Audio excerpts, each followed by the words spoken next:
Welcome to the YouTube channel of Anjamo Consulting Private Limited. We are back with the second part of the Be Compliant series.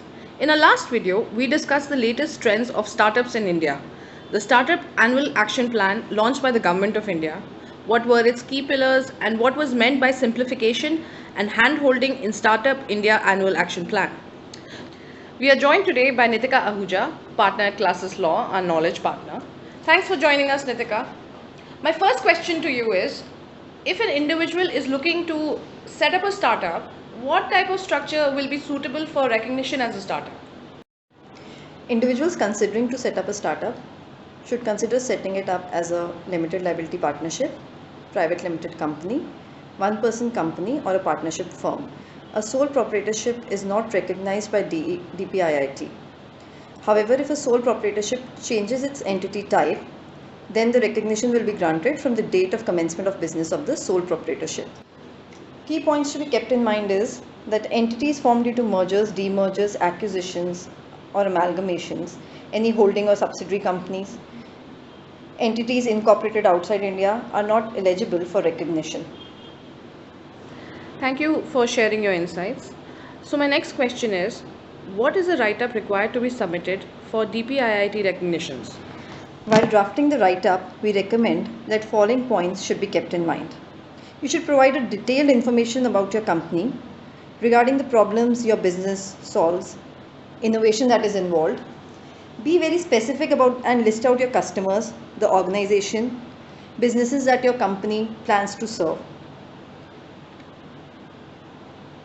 Organization and management details can also be described, outlining the unique experience that your team members hold and how talented people will contribute to your business. An analysis of market depicting how you can be better among your competitors and trends that will be brought in by your product and your services. Okay, can you also guide our subscribers as to how startups can get funding for growth of its businesses?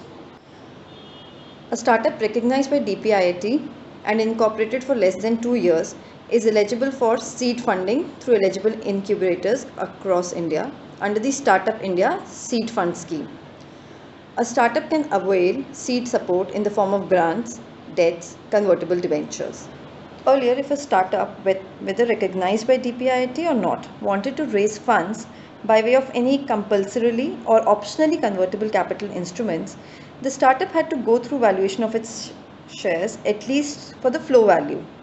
Valuation at such early stage is always difficult, irrespective of the method of the valuation that you adopt. Hence, to simplify the process of foreign investments into Indian recognized startups, amendments were brought under the Companies Act and foreign exchange regulations, which paved way for the startups to accept money from the investors by issuing convertible notes and without having to arrive at valuations in early stage of their business.